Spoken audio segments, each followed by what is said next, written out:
I have been studying this little rainwater pool in Providence's North Burial Ground for about 5 years. I started studying it when I discovered that gray tree frogs and Fowler's toads use the pond for breeding, and it becomes a place of many tadpoles in the spring. I since have studied all the other life forms, and even more, I have come to understand it as a rainwater collection system. As members of the Green Infrastructure Coalition think more and more about how to maintain nature-based solutions for rainwater, this pool gives me more and more food for thought. I start with January, and I give you a little extra of what the pond looks like so that you can get used to it at a time of year when you can see it the best. Because what we're going to do over the course of the year is look at the interaction between the amount of rain, the amount of water in the pool, how long water stays in the pool, and its effects on life.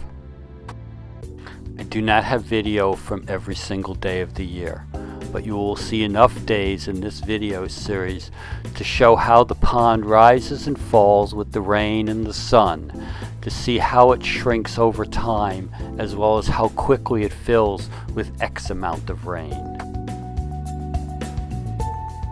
It takes more than 1/100th of an inch to change the level of the pond. In fact, often when it rains that little, the pond continues to shrink.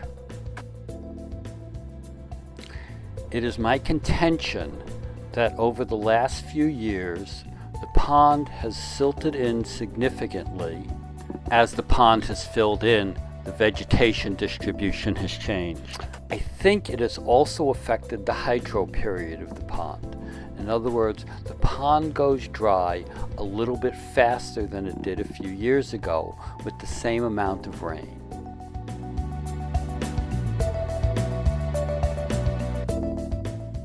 Within the essay that will accompany this video series, I will include links to previous year's videos so that you can gain more perspective on how the pond has filled in.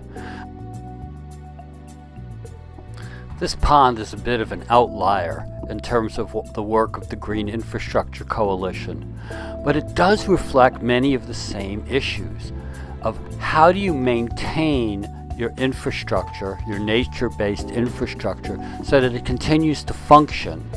And in this case, because it is not a completely artificial pond, though it is mostly artificial, can you permit things like dredging and vegetation removal so that you can effectively maintain amphibian habitat?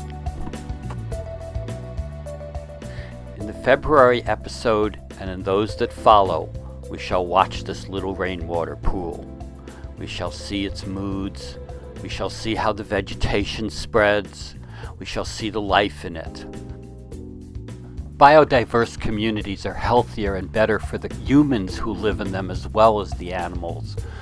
So exploring the ways that we can make this pond serve amphibians even better and more securely than it does now can have benefits throughout Rhode Island.